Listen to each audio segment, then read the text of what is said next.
Una de las pocas cosas que diferencia al ser humano de los demás animales es que el ser humano posee freno moral. El freno moral es la capacidad de conocer la diferencia entre el bien y el mal. Si el ser humano no utiliza esta exclusiva capacidad, prefiriendo dando un trato ético, respetuoso a aquellos que no la poseen, le está fallando a su propia especie. El maltrato animal, la violencia hacia la naturaleza, son una traición a la especie humana. Amigos y amigas, bienvenidos y bienvenidas a Conversando con el MAN. Este espacio ha sido creado por el Movimiento Animalista Nacional con el objetivo de comunicarnos, de conocernos un poquito más entre todas las especies que habitamos de este maravilloso planeta al que tanto daño le estamos haciendo. Y en gran parte es por desconocimiento. Pero ya no hay excusas, señores. Era de las tecnologías, era de la comunicación, ya no hay excusa para desconocer.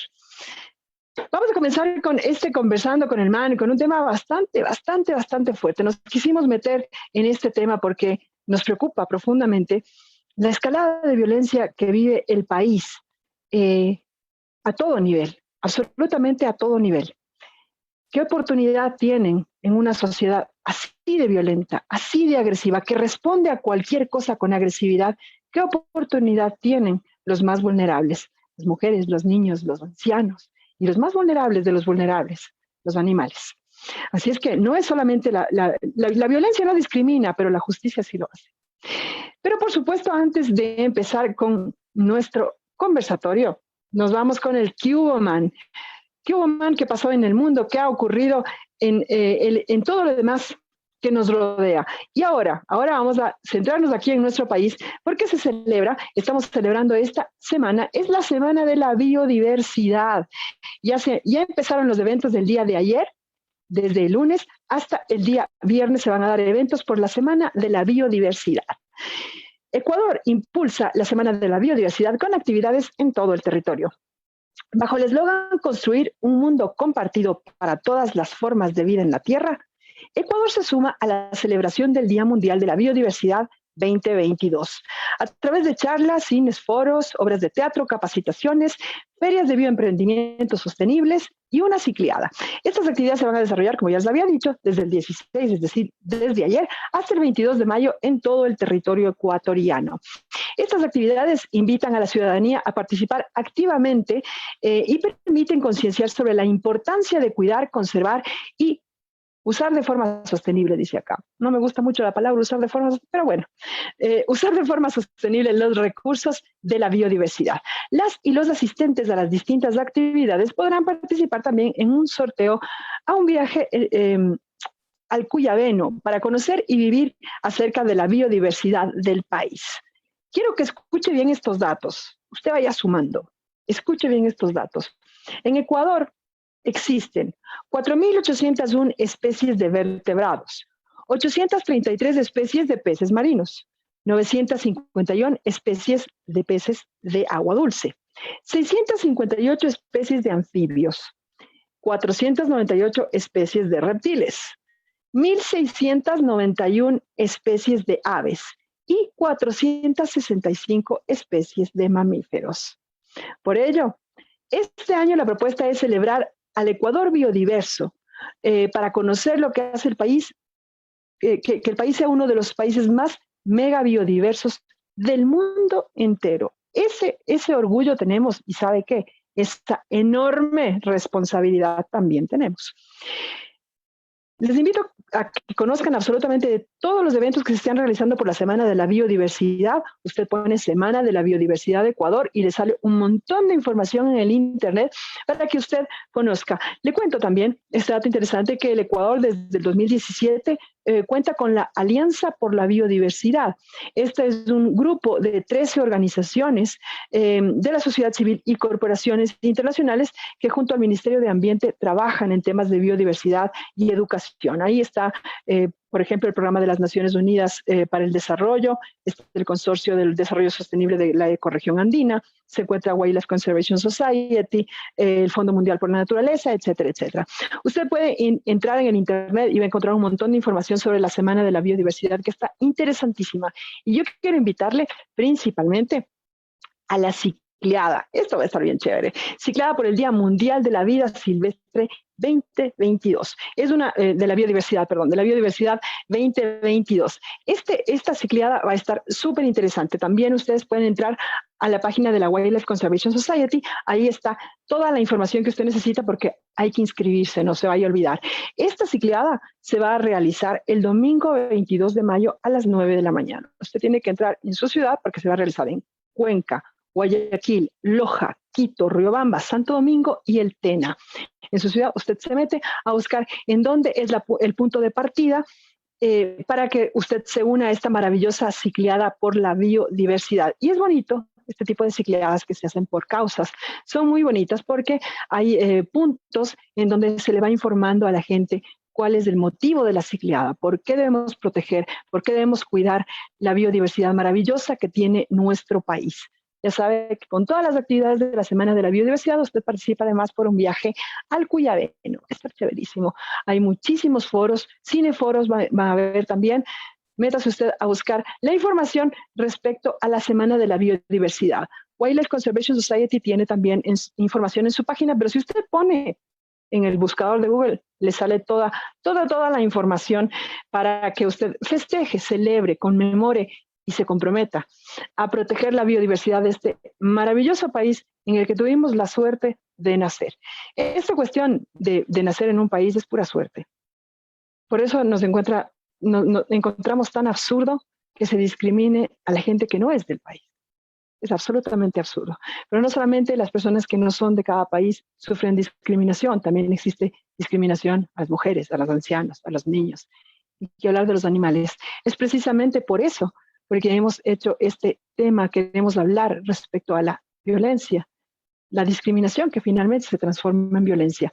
¿Cómo aumenta el riesgo para quienes son más vulnerables en una escalada amplia de violencia? Para esto, para tocar este interesantísimo tema, tenemos dos invitados de súper lujo. Ya sabe que siempre aquí tenemos unos señores invitados. Vamos a comenzar entonces con nuestro conversatorio hablando con Inti Alvarado Romero. Inti, nos encanta que estés con nosotros. Ella es defensora de derechos humanos y de la naturaleza del Guayas. Es activista, animalista y trabajadora humanitaria.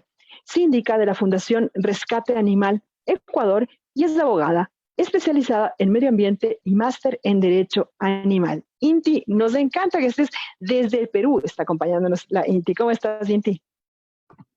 Muy feliz de estar aquí, siempre. Gracias por invitarme. No, muchas gracias a ti por aceptar la invitación. Apégate a tu acompañante para que se le vea, porque se le ve en blur. Queremos verle. Tranqui, saludos. Ahí está. ¡Hola! Ahí está. Viajera, súper viajera ella. Gracias, Inti, por aceptar la invitación. También estamos con la compañía de Fernando Bastías Romero. Él es defensor de derechos humanos de Guayaquil, es integrante del CDH de Guayaquil, es miembro del Consejo de Defensores de Derechos Humanos del Guayas, de la DPE, es integrante de la Alianza de Organizaciones por los Derechos Humanos del Ecuador y Alianza contra las Prisiones. Fernando, un placer tenerte en Conversando con el MAN. Bienvenido. Muchas gracias por la invitación. Un saludo con todas y todos. Muchísimas gracias a ti por aceptar la invitación, Fernando. Nosotros nos propusimos conversar sobre este tema porque en realidad es algo que es algo extraño, ¿no? Yo veo muchísimo pues las publicaciones de compañeras, de rescatistas, personas que básicamente se dedican al rescate de fauna urbana. Y veo también publicaciones de estas mismas personas que están preocupadas, que el perrito y el gatito, pobrecito, también, por ejemplo, apoyan la pena de muerte. También, por ejemplo, dicen, allá que se maten en las cárceles entre los malos, ¿no? También apoyan, por ejemplo, que la policía salga a dar bala a los delincuentes, ¿no? Y ese tipo de cosas. Entonces, yo siento que muchas personas no tenemos claro qué es la violencia, no tenemos claro que la violencia no es solamente un estallido, ¿no? O sea, ¡pum!, fue la violencia, ¿no? La violencia sistémica. Y eso no nos queda muy claro. Me gustaría así que brevemente, con sus palabras, nos explicaran exactamente qué es la violencia. Creemos que la violencia es solamente cara a golpes, ¿no? Hace poco un alcalde de una ciudad decía, solamente son toros populares, no les vamos a matar a los toros, no hay violencia, ¿no? Tenemos la idea de que si no hay sangre, no hay violencia. ¿Qué sería la violencia social? ¿Cuál sería una definición, básicamente, de violencia? No sé quién guste. Inti, por favor. Claro, empiezo yo. Pues creería que es una forma de imposición a través de la coerción, la fuerza, y justamente con la finalidad de obtener algo, de poder imponer, digamos, en una relación de poder, una voluntad. Y es algo que desde las organizaciones, colectivos y el movimiento animalista se ha venido tratando de posicionar dentro del activismo, que ha tenido su impacto principalmente en la última década, en la política pública y en la legislación y en la sociedad, ya lo vemos también, que es la violencia interrelacionada. Justamente lo que tú decías, Mari, el hecho de que podamos colocar una barrera, un muro, hacer una disociación entre nuestro entorno inmediato, que puede ser nuestro hogar, nuestros seres cercanos, nuestros animales de compañía incluso, versus otros seres que consideramos el otro, y en relación a quienes generamos esta distorsión o disociación.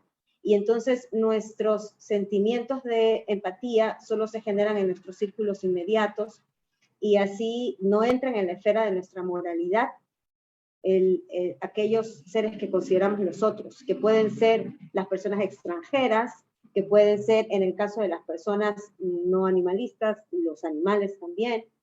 Y esa suele ser la fundamentación para diversos sistemas de discriminación que hemos visto a lo largo de la historia. La discriminación es sumamente peligrosa, y ahí vamos viendo cómo un eslabón nos lleva a lo otro, porque la discriminación es lo que ya va a tener impacto en los derechos de las personas, y no solo los derechos que se encuentran en un código o en una ley, sino en el ejercicio efectivo de esos derechos, es decir, que no se le lleguen a materializar en la vida cotidiana de los seres humanos.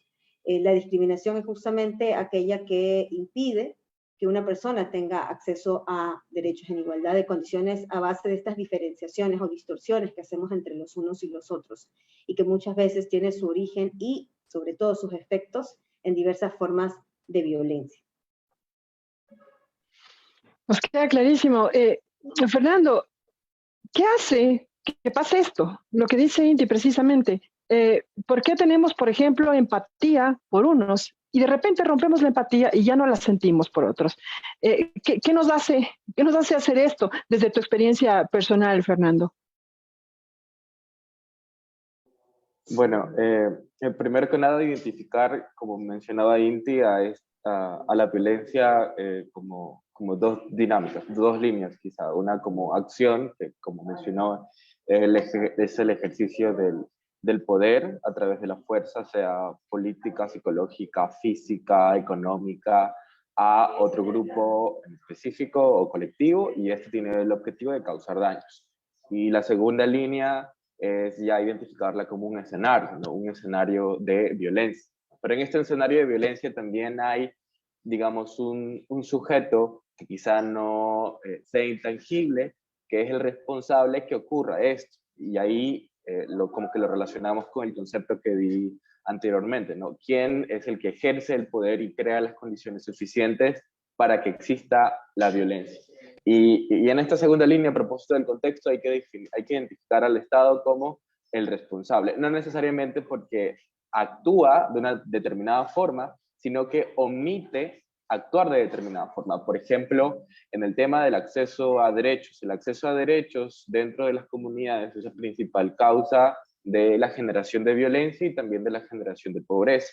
Porque justamente en una comunidad específica el Estado dejó de crear alguna política pública.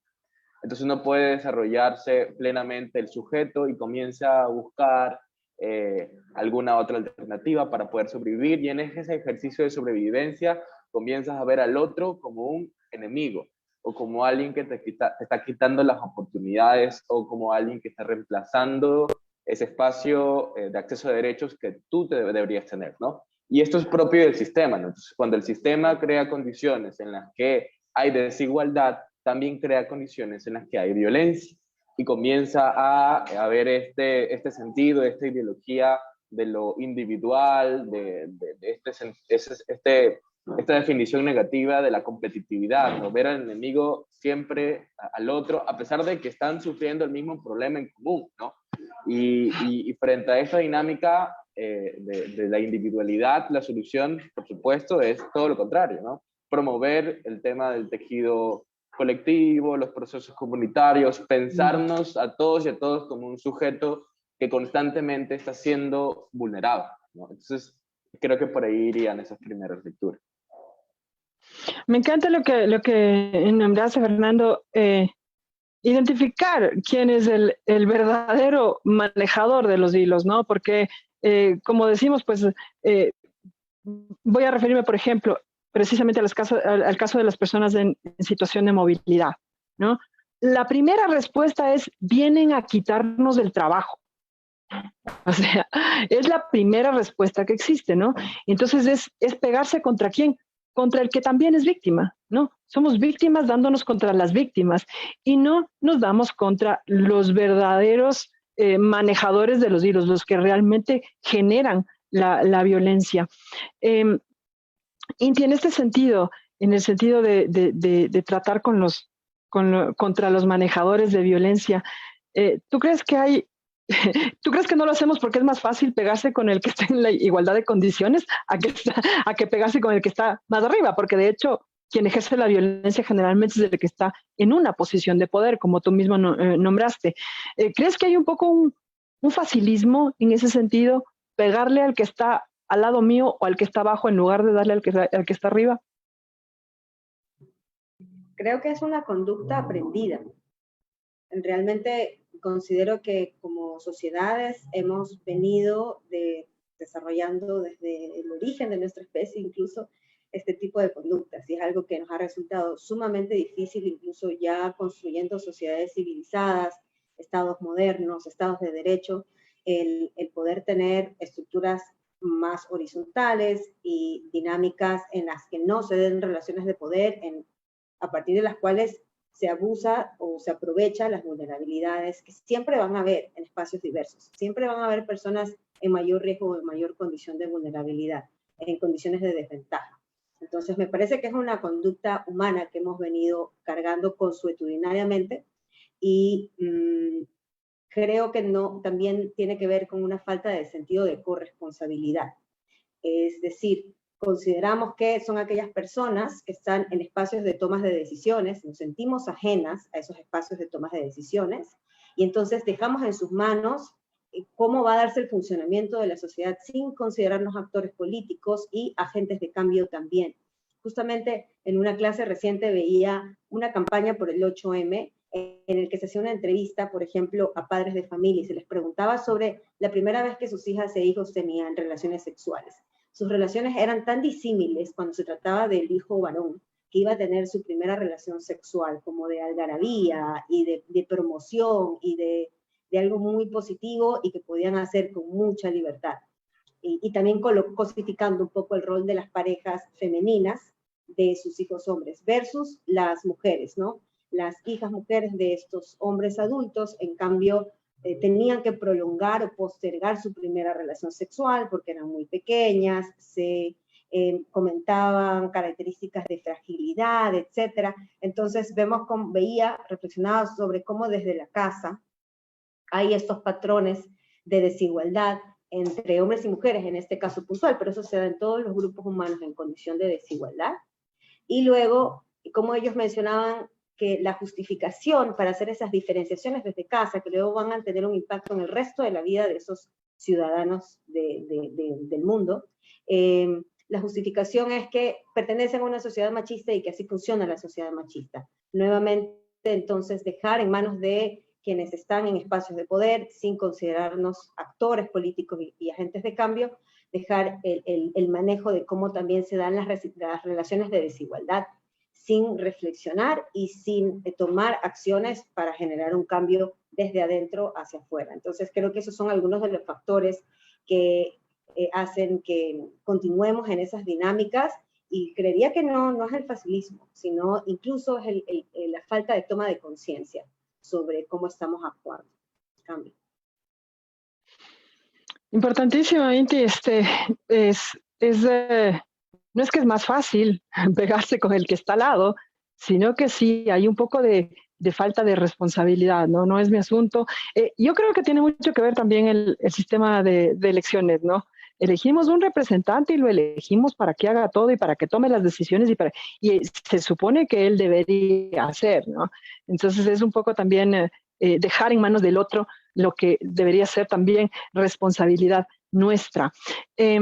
Fernando, en tu currículum, digamos, entre tu descripción, pues tú eres parte de la Alianza contra las Prisiones. Precisamente hemos vivido días terribles. Para mí han sido días terribles el despertarnos todos los días y si es que no es sicariato, es masacre en las cárceles. Y lo terrible no solamente es lo que pasa dentro de las cárceles, que se den este tipo de masacres, que se dé este tipo de situaciones. Lo terrible es también la respuesta de la gente, ¿no? A mí, te soy honesta, a mí me duele en el alma ver que hay personas que dicen, está bien que se maten, hay que se maten entre ellos, ¿no? Como si nuestra policía fuera súper bien preparada, nuestra justicia fuera una maravilla, como si el sistema carcelario fuera perfecto y como si realmente ahí estuvieran los malos, ¿no? Y los buenos estuvieran afuera. Una cosa terrible, ¿no? Una respuesta horrenda. Y aparte, pues, la falta de empatía hacia el ser humano, la persona que es la que murió, ¿no?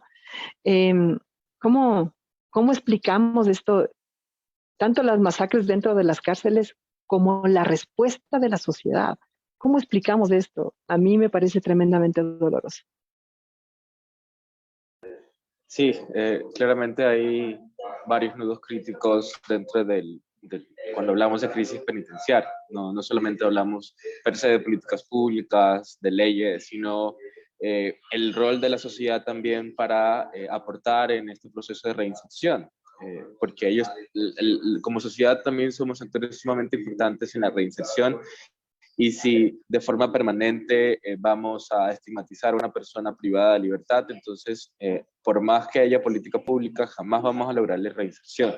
Pero como mencioné al principio, este es el resultado propio de un contexto de desigualdad estructural permanente, y es ver al otro como enemigo, ¿no? Tú hablabas del trabajo, por supuesto. Entonces, esta persona que viene de otro país, en un contexto en donde no hay trabajo, mi análisis final es: me va a quitar el trabajo. Y asimismo, en un contexto de inseguridad, cuando yo veo a una persona privada de libertad, enseguida asumo, esta persona hizo algo y no le creo absolutamente nada de que no lo va a volver a hacer, ¿no? Entonces, estos son comportamientos que, como decía Inti, siempre han estado dentro de la sociedad, pero hay que identificar que la causa principal es el propio contexto de desigualdad.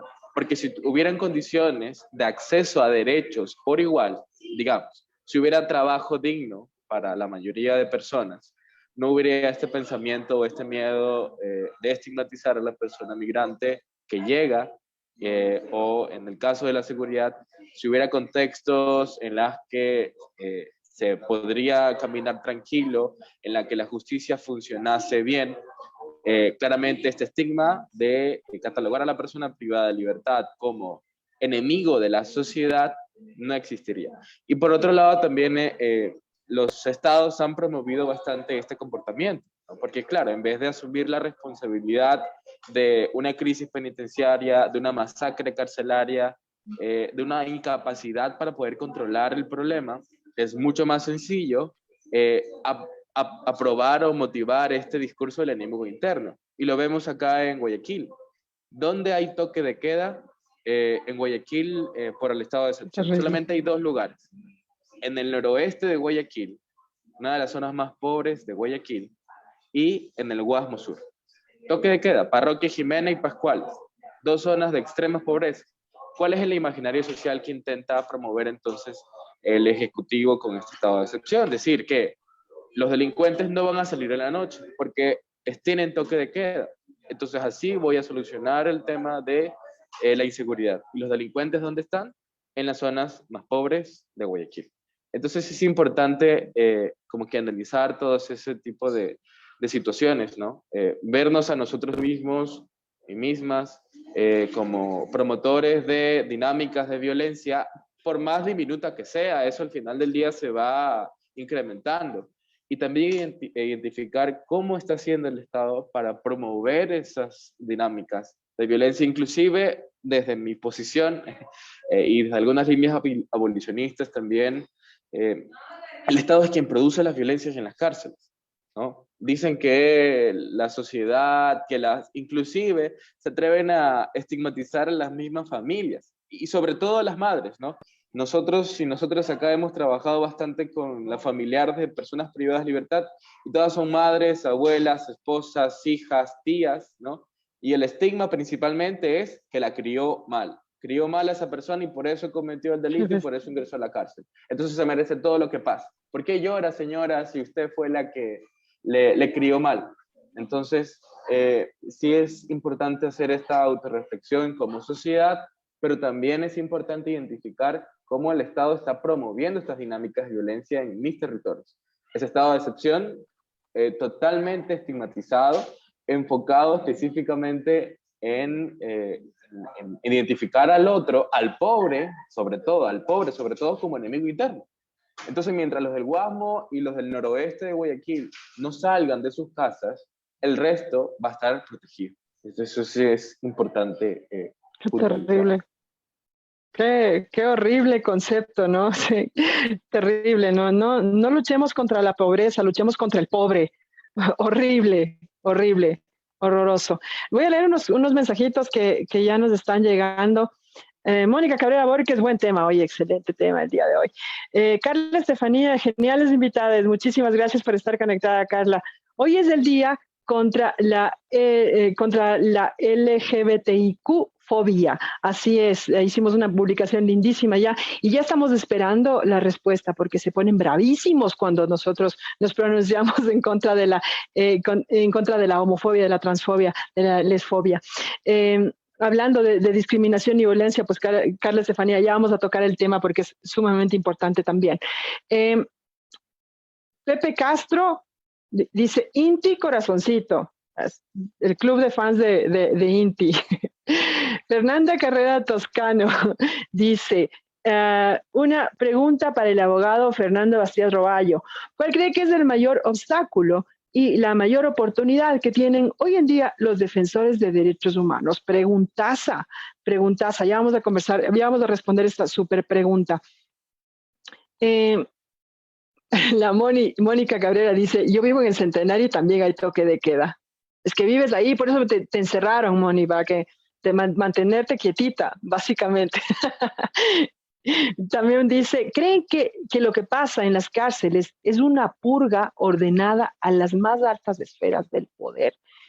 Honestamente, fuera mi opinión personal de absolutamente empírica, yo diría que no está muy lejos de ser posible. No está muy lejos de ser posible una cosa de ese tamaño.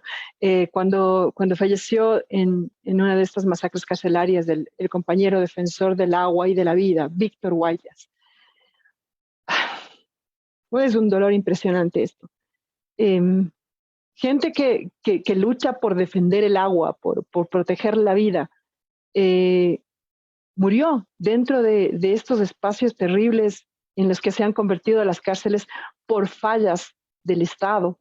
Si nos ponemos a pensar en esas posibilidades, las posibilidades de sácame de aquí estito que me está estorbando, que hace mucha bulla, que hace mucho relajo. Nancy Cruzita dice, es muy importante que todos, absolutamente todos, nos pongamos en los zapatos del otro, antes de escribir desde la comodidad de nuestro teclado. Empatía y solidaridad para todos. No es muy difícil, no es muy difícil generar empatía y solidaridad con todos. Vamos a responder las preguntas que han estado, que estuvieron muy bien puestas. Fernanda Carrera Toscano pregunta a Fernando Bastías Roballo, ¿cuál crees que es el mayor obstáculo y la mayor oportunidad que tienen hoy en día los defensores de derechos humanos? Fernando. Con respecto a, bueno, me imagino que específicamente con respecto al tema de la violencia, ¿no? Porque ahora hay vulneraciones a derechos humanos en todos los sentidos habidos y por haber. Día a día tenemos que andar autorrevisándonos, porque también el tema de la salud mental es súper importante en las personas defensoras. Todos los días hay casos que tienes que denunciar, que tienes que investigar, que tienes que exigir. Yo creo que y ese es uno de los más grandes obstáculos, ¿no? El tema de que al final del día te puedes quemar. Son cientos de temas, sobre todo en un gobierno en donde ha demostrado que no le interesa a la gente. Sí es importante ir avanzando, pero siempre con esa responsabilidad afectiva, autoafectiva, que le solemos denominar. Y también es irse contra un imaginario social, ¿no? Porque si decimos que si en un contexto normal hay un imaginario social de colocar al pobre como enemigo, cuando hay crisis, ese imaginario se refuerza. Entonces, intentar posicionar a las familias de las víctimas de las masacres como víctimas también va a ser súper complicado, porque la mayoría de personas va a decir, ¿y por qué está llorando ahora y no puso mano firme cuando su hijo estaba consumiendo drogas? Entonces, frente a eso hay que atacar, porque como organismo de derechos humanos, también como defensores, a nosotros no nos sirve de nada tener un resultado judicial.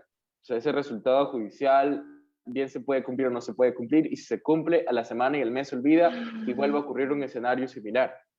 Lo ideal es que existe un proceso dentro de las víctimas y también hacia la sociedad, hacia la opinión pública, para sensibilizar en que lo mismo en cualquier rato te puede ocurrir a ti. El tema de cárceles. Víctor Guayas estuvo detenido por ejercer su derecho a la protesta y ni siquiera fue sentenciado, estuvo bajo prisión preventiva. Y ni siquiera en su ciudad, estuvo en Guayaquil. Entonces eso le puede pasar a cualquier persona. En cualquier rato te pueden detener arbitrariamente, te pueden aplicar una prisión preventiva y estuviste en un mal día en donde hubo una masacre.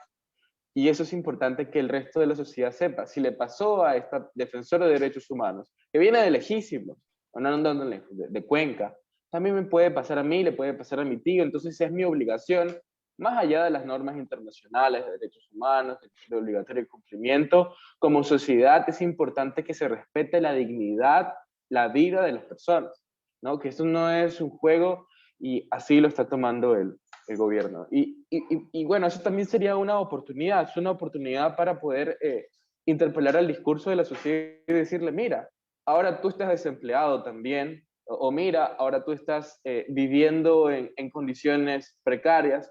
Pues así también han estado cientos de personas toda la vida en los centros penitenciarios, las familias de quienes se encuentran dentro de los centros penitenciarios. Entonces, me parece que también es una oportunidad para reflexionar de dónde nace la violencia también, de la pobreza, de las condiciones que el mismo Estado crea, y al final del día los más perjudicados son las personas más vulnerables. Las mujeres, los niños y niñas, adolescentes, personas con discapacidad, los animales. Entonces, sí es importante como que dimensionar, ¿no? Los obstáculos, irse en contra del sistema, y la oportunidad que la gente identifica el sistema como el inicio de los problemas. Gracias, Fernando. Inti, nos hablaban de que estas masacres dentro de las cárceles sean unas purgas ordenadas desde arriba. Como ves tú la situación de derechos humanos, como has estado tú muy cercana al tema por ejemplo, las personas en situación de movilidad, que lastimosamente entran también dentro del sistema penitenciario y son vulneradas adentro del sistema penitenciario por ser extranjeros. Es una cosa horrenda. ¿Tú ves esto como posible? ¿Ves que hay probabilidad de que se estén moviendo hilos de poder para que se den estas purgas dentro de las cárceles? Siempre y cuando haya un móvil de acaparar espacios de poder, creo que es factible. Si solamente es por deshacerse de las personas más vulnerables, es una práctica muy fascista, pues tal vez ahí habría que detenerse a pensar, a analizar un poco más el contexto. Hablando específicamente de las personas privadas de la libertad de otras nacionalidades que se han encontrado también en esta situación, para mí también fue una experiencia desgarradora el saber que habían personas refugiadas inmigrantes dentro de estos centros y víctimas de estas masacres, quienes también yo al menos generaría la duda razonable de que habían pasado, digamos, se les habían garantizado su debido proceso y efectivamente estaban en el lugar adecuado para juzgar algún delito que habrían cometido.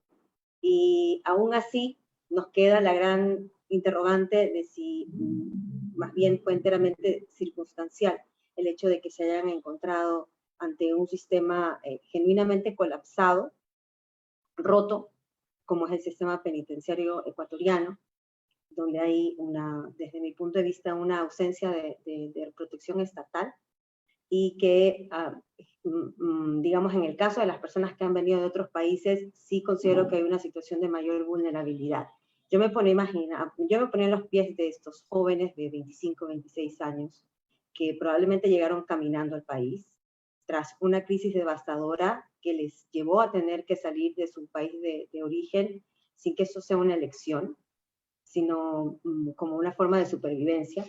Y al llegar al Ecuador, tal vez si cometieron alguna infracción legal, que haya sido menor o que no haya sido juzgada adecuadamente o que no se haya sustentado bajo garantías del debido proceso, es muy factible en el sistema de justicia que tenemos y que ello les haya llevado a estar en el lugar preciso para ser víctimas de esta situación y bajo condiciones de tortura, que fueron también las que se han verificado. Sobre esto, ya lo mencionaba también Fernando, hay responsabilidades internacionales del Estado que estamos empezando a entrever. Ya existen algunos antecedentes a nivel del sistema interamericano de cuáles son aquellos estándares que poco a poco la jurisprudencia interamericana ha ido sentando, de cuándo hay responsabilidad estatal en el mal manejo de este tipo de situaciones de violaciones de derechos humanos. Y una justamente la falta de investigación estatal. Y aquí sabemos que hasta la fecha no hay información transparente sobre qué fue lo que sucedió, cuáles fueron los móviles, dónde fallaron las autoridades. Justamente tenemos también ya testimonios de personas que lograron huir y que huyeron no por querer escapar de la justicia, sino por querer salvaguardar sus vidas. Entonces, la responsabilidad del Estado la estamos viendo desde ya y esto tiene que generar preocupación para la ciudadanía, porque eso tiene implicaciones económicas y en políticas públicas para todo el Estado. Y nuevamente, los familiares de las personas víctimas de estas masacres son también víctimas. Eso es algo muy importante de tener en cuenta y entonces cada vez que se la juzga por las decisiones o incluso el destino que tuvieron, muchas veces le llamo destino porque muchas conductas han estado ajenas a su entero control, han sido por cuestiones de necesidad de supervivencia. Entonces, el destino, las decisiones de estas personas que fueron víctimas de estas masacres les son impuestas o son responsabilizadas a sus familiares de ellas. Y entonces hay también una situación de revictimización. Entonces, hay un Estado ausente, hay una revictimización de las víctimas y hay una responsabilidad del Estado ecuatoriano, incluso de carácter internacional, que ya estamos empezando a ver, al menos de las experiencias previas que se han tenido en cuanto a sentencias en contra del Estado ecuatoriano.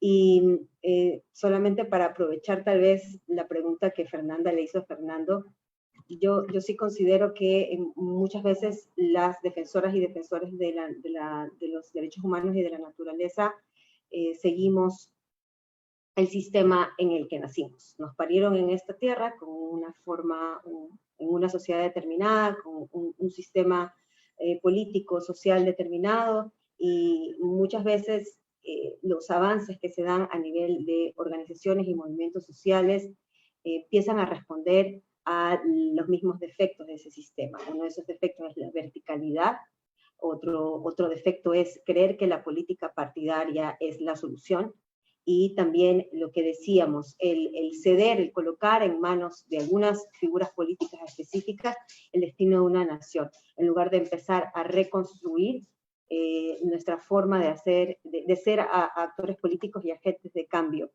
Y creo que la solución, yo admiro mucho a una activista peruana, la conozco porque ella es activista desde hace muchos años de organizaciones de trabajadoras sexuales feministas, y lo que ella me enseñó es que ella ya perdió el miedo, ¿no? Ella llegó a un punto en que ella tenía que tomar una decisión, si seguía en el activismo, a riesgo de muchísimas cosas, incluso su vida, o si perdía el miedo y seguía adelante. Entonces, respondiendo a la pregunta también, creo que ese es la gran oportunidad que el activismo nos da. Llega un momento de compromiso y de amor a lo que hacemos, en que ya no tenemos miedo, y que realmente dejar algunas tal vez actividades o roles más clásicos, más tradicionales en nuestra vida, no es ningún sacrificio, es parte del mundo que queremos construir también. Me encanta que lo hayas dicho de esta manera, Inti, es parte del mundo que queremos construir. Precisamente hoy en un chat yo puse un tema sobre la lucha en contra de la LGBTI-fobia, y me preguntaron, ¿eres lesbiana? Así, ¿no? Y la pregunta no era amistosa, era agresiva, ¿no? Entonces yo le dije, bueno, dije, no, pero tampoco soy toro y soy antitaurina. O sea, tampoco soy negra y soy antirracismo, ¿no? Tampoco, no es necesario ser la causa para defender la causa, ¿no? Y, le decía esto, y sabía que no me estaba entendiendo, porque no tenemos como esa conciencia de la necesidad de crear esta sociedad eh, buena, respetuosa y respetable para todos, ¿no? Y yo tuve un par de respuestas, entonces yo finalmente le pregunté, le dije, bueno, ¿sabes por qué también lo hago? Digo, por amor propio, porque yo me merezco vivir en una sociedad que respete al otro. Yo me merezco vivir en una sociedad de paz. Yo me merezco vivir en una sociedad armónica.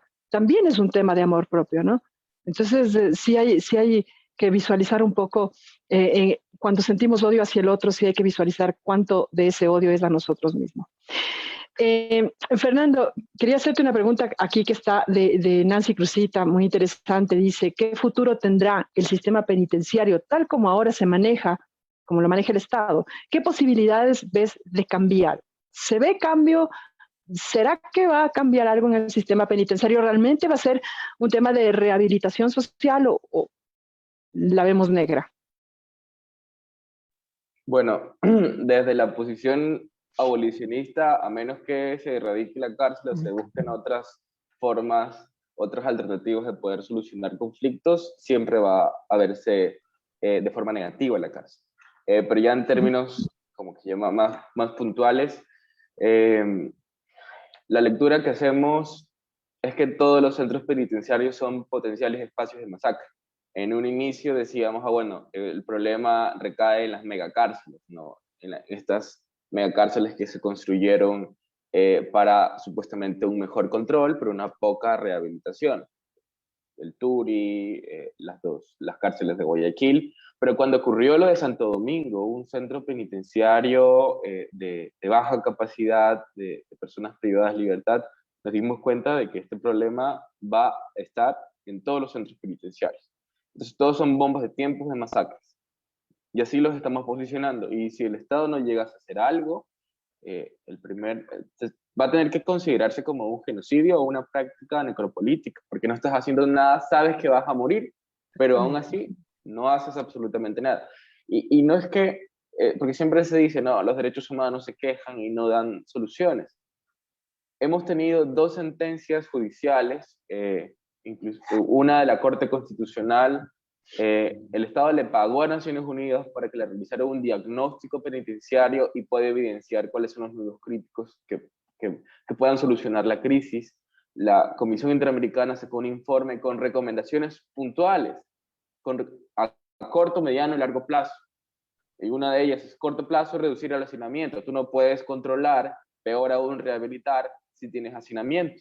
Entonces, revísate administrativamente quienes ya tengan prisiones preventivas injustificadas o caducadas. Revísate cuáles se encuentran por delitos que no necesitan cumplir dentro de la cárcel, pero no ha habido ninguna intención en poder realizar eso, ¿no? Entonces, a nosotros nos parece que el problema de cárceles sí va a continuar un buen tiempo, y que hay que ver a las masacres como el resultado final de la crisis, ¿no? O sea, la crisis inicia cuando la persona privada de libertad, cuando se ingresó a una persona dentro de la cárcel bajo una causa injustificada. Desde allí inicia, en la aplicación de la prisión preventiva de forma desproporcionada, un ejemplo, ¿no? Y termina con la masacre. O sea, porque, claro, años atrás, cuando no veíamos masacres, veíamos al centro penitenciario como algo normal, o sea, así tienen que ocurrir. Si es que le golpean dentro de la cárcel, bueno, es normal porque así es la cárcel. En teoría no. Entonces, ver el problema carcelario como algo estructural, y la única forma de poder solucionarlo es el primer paso, y que nosotros estamos sumamente de acuerdo y lo sugiere la CIDH, es reducir el hacinamiento. Tú no puedes ni controlar ni rehabilitar en un espacio en donde hay más personas que deberían haber, ¿no? Entonces, ese podría ser la respuesta. Empezar por lo menos por algo, hacer algo, pero lo que hacemos es culpar a las bandas, ¿no? Esto es un tema de bandas, punto, ¿no? Es una forma muy fácil de lavarse las manos. Amigos, como ustedes ven, hemos pasado bastante parte del programa conversando respecto a violencia, sicariatos, etcétera, etcétera. Y ustedes dirán qué hacen estos locos rayados del movimiento animalista nacional hablando de otro tipo de violencia, ¿no? Precisamente a esto es a lo que queríamos llegar, a que la violencia es sistémica y existe la violencia interrelacionada. Moni hace una pregunta para Inti. Hace unos meses, un hombre apuñaló a su perra para mandarle un mensaje a su ex por haberla dejado. Esta semana, un caso de sicariato, también mataron a un perrito que se encontraba entre la familia que iba a ser acribillada. También encontraron un lagarto, ¿no? Un animalito, amarrado en alguna celda en una de las cárceles para hacer quién sabe qué cosas con el animal. Inti, ¿cuál es el nexo de esta exposición de violencia y la crudeza de estos actos contra los animales? ¿Qué es la violencia interrelacionada, Inti, por favor? Pues, en primer lugar, existen ya diversos estudios que inician principalmente o con mayor fuerza a partir de los 80s, para poder ir conectando qué relación hay entre conductas violentas humanas y aquellas humanas entre seres humanos y aquellas en perjuicio de los animales no humanos. Y a partir de estos estudios empezamos a tener algunas nociones sobre lo que es la violencia interrelacionada. Los estudios lograron demostrar que en un entorno tóxico, violento, dentro de un hogar, la relación de poder apunta a ejercer la violencia contra cualquiera de los seres vulnerables dentro de ese entorno o ese escenario. Entonces, la violencia se ejercía contra la pareja, generalmente una mujer, físicamente en condición de desigualdad. Luego, contra las personas adultas mayores del hogar y además contra los animales de compañía. Incluso se empezaron a evidenciar ya cuando los estudios se llevaron a los lugares que acogían a las sobrevivientes de violencia de género, pareja e hijos del violentador, que muchas de ellas condicionaban el ingreso a estos lugares de acogida temporal para que, a estos albergues, a que pudieran entrar con sus perros, sus gatos, que son los animales que estaban también como un miembro más del entorno familiar.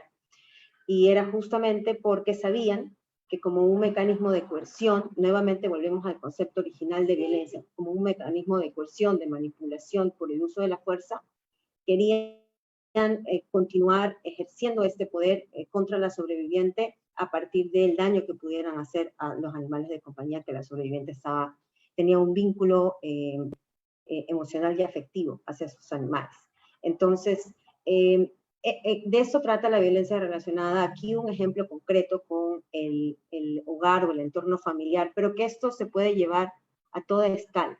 Es decir, la violencia interrelacionada que se ejerce contra un ser humano o contra un animal se puede ver en todas las esferas y particularmente en donde existen dinámicas de violencia.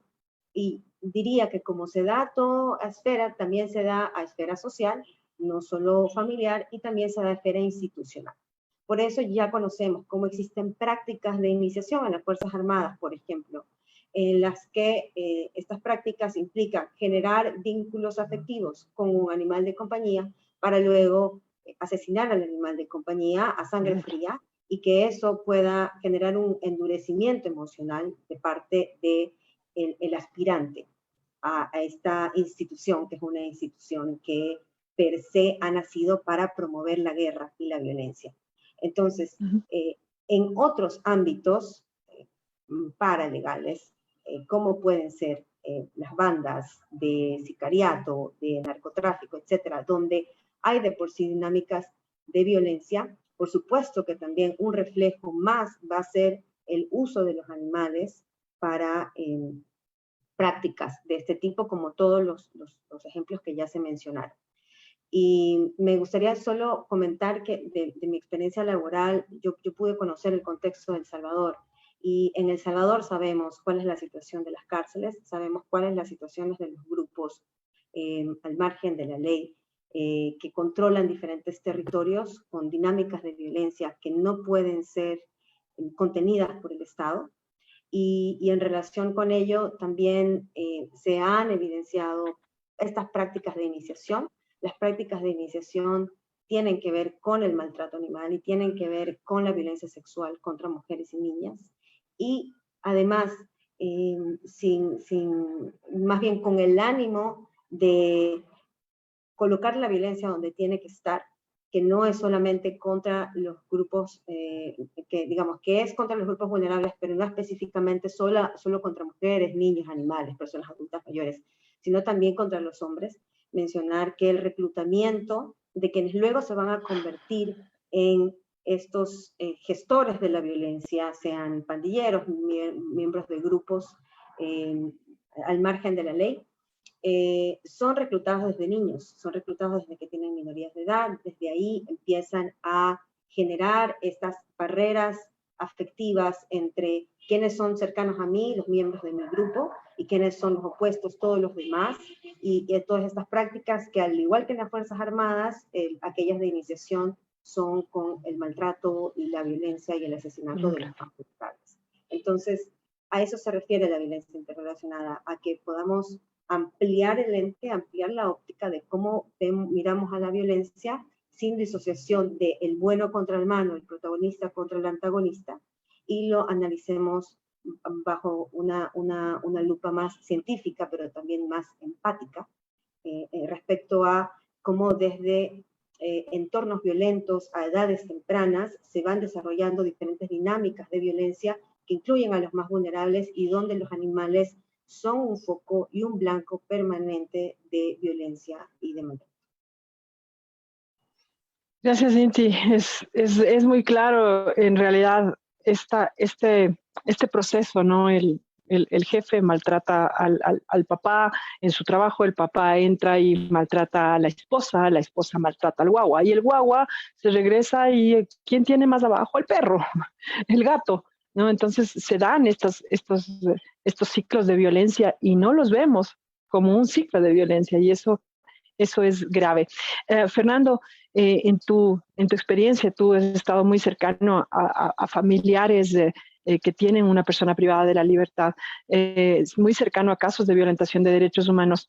¿Qué oportunidad tienen en estos tremendos conflictos, en estos tremendos ciclos de violencia?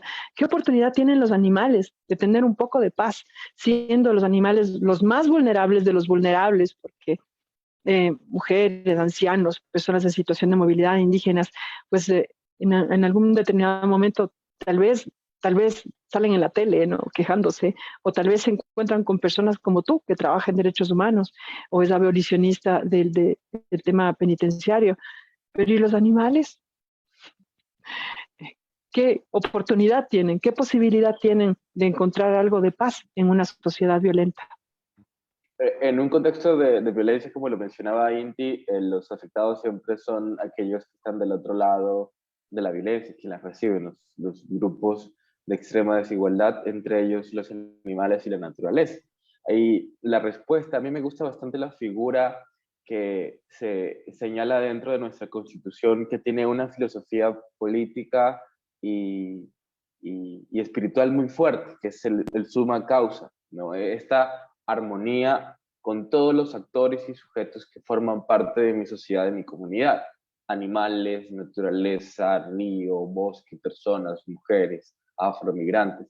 Entonces, me parece que sí es importante ir dentro de ese discurso, como actores, como sujetos que se involucran y se interrelacionan de una misma comunidad.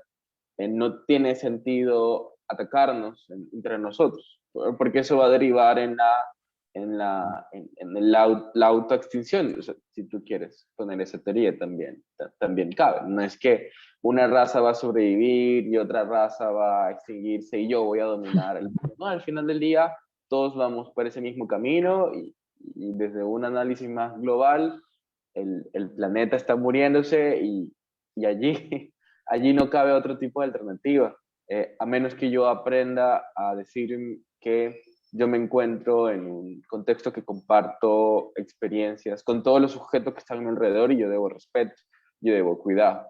Me parece que esa podría ser la reflexión, ¿no?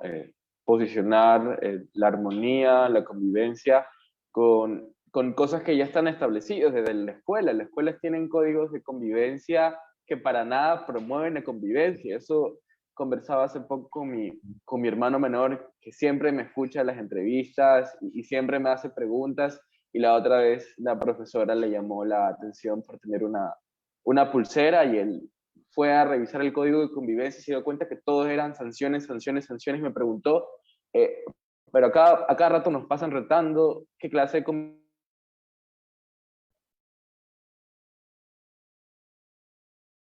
convivencia es, ¿no? Y me gustó porque, claro, perdón, una llamada.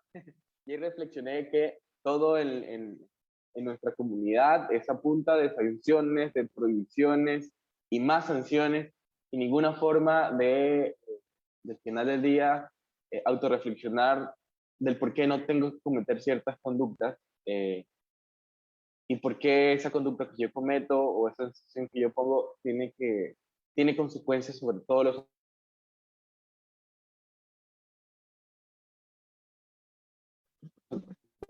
como parte de la, perdón. Siempre pienso en el suma causa y como ese deber ser hacia donde tenemos que ir como comunidad, ¿no? Una convivencia, una armonía pacífica con todos los actores que conforman. Convivencia armónica, siempre lo decimos, y es este lindo nombre, suma causa, y no, el bien común. Si tú estás bien, yo estoy bien, si todos estamos bien, pues podemos vivir en armonía. Mi querida Inti, ya para cerrar, me gustaría que me comentaras, estuvimos muy alegres, estamos muy contentos por que finalmente la Corte Constitucional determinó a los animales como sujetos de derecho. Al fin son sujetos de derecho los animales en la Constitución, qué lindo. En un país que violenta tanto los derechos humanos, ¿qué oportunidad hay de que se respeten los derechos de los animales? Inti, por favor. No hay que claudicar. Tenemos que acordarnos que todos estos sistemas son inventados. Los humanos nos hemos inventado todo esto. No es que así tiene que funcionar el mundo. Y si lo hemos inventado, pues también lo podemos reestructurar. Y hay que encontrar las vías para eso. En el caso de los animales, lo que hicimos los humanos fue crear nuestros sistemas de estados de derecho, sistemas de carácter político, económico, y dejar a los animales no humanos por fuera de nuestra esfera de moral, por lo tanto, por fuera de cualquier esquema de protección. Y eso facilitó que puedan ser objetos de explotación permanente y de sufrimiento plenamente justificado. ¿Y cuál fue la fundamentación? La fundamentación deontológica, jurídica, ética para hacer esto, pues que como los animales pertenecían a otra especie que no era la humana, entonces no tenían por qué estar integrados en estos esquemas de protección. Y ese es el fundamento de todos los sistemas y todos los mecanismos de discriminación que se han estudiado a lo largo de la historia y que empezaron principalmente con el apartheid. Esta es la fundamentación, para tú poder sacar a un sujeto de protección, un sujeto de derechos potencialmente, de la esfera de la moral y por tanto de los sistemas jurídicos y políticos humanos que son los que se han inventado, básicamente. Entonces, ahora que estamos construyendo una sociedad con las manos, gracias a principalmente las organizaciones sociales que han exigido que se coloque en la agenda política, en la agenda moral y también, por supuesto, en la planificación económica, institucional, en los arreglos institucionales del Estado, el tema de los derechos de los animales es donde vamos a ir logrando ese cambio de formulación. Y tiene que ir desde las bases. Tenemos siempre que partir desde este principio, el de discriminación, de igualdad y de no discriminación. Tenemos que arrancar aquellas justificaciones históricas de por qué los animales han estado exentos de protección y agarradas del reconocimiento ya formal de sus derechos, empezar a reconstruir el Estado, cómo funciona. Y creo que un gran foco pronto tiene que ser con mucha fuerza los animales destinados al consumo. Son ellos los que tras las paredes están en un sufrimiento permanente desde el momento en que llegan al mundo hasta el momento en el que se van, y respecto de los cuales muchas veces somos ajenos a su sufrimiento porque no es un sufrimiento visible y porque nuestros sistemas políticos y sociales responden mucho a los intereses económicos. Y por supuesto los animales son el centro de los intereses económicos humanos. A lo largo de la historia humana, los animales han estado ahí, a nuestro servicio, para alimentarnos, para vestirnos, para cargar con nuestras responsabilidades, y eso tiene que parar, y hay que reconstruir entonces los sistemas desde los cimientos. Entonces, para mí es un trabajo importantísimo, sumamente desafiante, pero es chévere, es esperanzador saber que eso se puede lograr, aunque tome muchas generaciones, podemos llegar ahí. Muchas gracias, Inti, por esas palabras de esperanza. Son palabras de esperanza en realidad. Hay cómo hacerlo, se puede hacer. Es por eso que es importantísimo reconocer el derecho del otro. No importa la cantidad de patas que tenga, no importa a quién decida amar, no importa si es hombre o mujer, no importa la edad que tenga, no importa si en dónde nació, no importa si está aquí de paso o no. Es importantísimo reconocer los derechos del otro. Así de sencillo. Mis queridas, muchísimas gracias por haber estado con nosotros, gracias por habernos esclarecido así este tema de la violencia interrelacionada, hacernos entender que hay que darse contra el culpable, no contra la víctima. Todos somos víctimas de un Estado que realmente no nos está protegiendo a nadie, absolutamente a nadie. Estuvimos con dos grandiosos invitados hablando sobre la violencia interrelacionada y quiero cerrar este conversatorio contándoles de una noticia que tenemos desde el Movimiento Animalista Nacional. Nos ha notificado desde la prefectura de Pichincha que el pleno del Consejo Provincial de Pichincha decidió el 18 de abril, por unanimidad de los integrantes, otorgar la condecoración Libertadora Manuela Sáenz en grado de medalla al mérito tránsito a Amaguaña al Movimiento Animalista Nacional. Estamos súper emocionados por esto, es un reconocimiento muy bello que nos hacen esta medalla con este nombre, Tránsito Amaguaña. Nos emociona profundamente y queríamos compartir con todos ustedes esto. La conmemoración será, la condecoración será entregada el 24 de mayo a las 4 de la tarde en la plaza pues, de la República, del Consejo Provincial. Así es que les contamos esta noticia que nos llena de alegría y nos llena de orgullo. ¿Y sabe qué? Nos llena de ganas de seguir metiendo relajo y dándole duro, sea contra quien sea, en favor de los derechos de todos los animales, todos, los de 4 patitas, los de alas, los de pico, los de 2 patitas, de todos los animales, porque todos somos animales y estamos profundamente orgullosos de serlo. Muchísimas gracias, Inti, muchísimas gracias, Robert, muchas gracias por haber estado con nosotros, gracias por haberse conectado y gracias por estar al pendiente siempre de estos espacios. Fernando, un abrazo grande, gracias por tu presencia. Gracias por la invitación, un abrazo. Un abrazo a todos, gracias por la invitación. Un beso, Fer. Muchas gracias a ustedes. Gracias a quienes han estado conectados en este espacio. Un abrazo a todos quienes se han estado mensajeando y mandando mensajitos por el Facebook. Gracias a quienes permanentemente están pendientes. El martes a las 18 están aquí puntualitos. Y gracias a los que no pueden estar el martes a las 18, pero se conectan en diferido. Muchísimas gracias a todos. Gracias a quienes hacen también este espacio. A la Fer, a la Moni, a la Andre, al Bernardo y a la Nati. Un abrazo grande. Mi nombre es Maritza Rubianes. Voy a estar con ustedes el próximo martes aquí a las 18 horas conversando con el man. Un abrazo grande. Chao.